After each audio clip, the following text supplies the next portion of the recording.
Градскиот трговски центар некогаш беше архитектонска гордост не само на Скопје, туку и на поранешна Југославија. Но по неколку децени денес ова култно место е во сенка на модерните молови.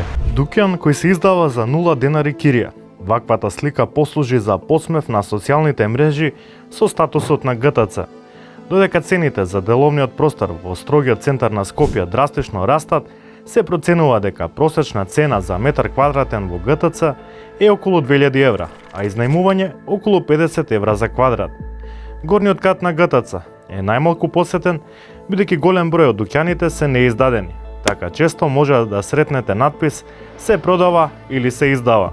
Граѓаните на општина Центар во 2015 година беа против промена на автентичниот изглед во барокен стил со додавање на надворешна фасада, но референдумот не беше успешен. Сепак планот не се спроведе по бројните протести на иницијативата "Го сакам ГТЦ".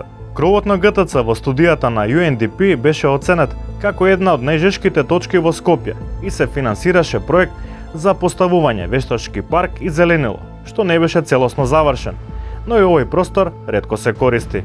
ГТЦ во последниот период работи со загуба која достигна неколку стотина илјади евра годишно. Не успева да привлече нови брендови, а многу дуќани зеаат празни.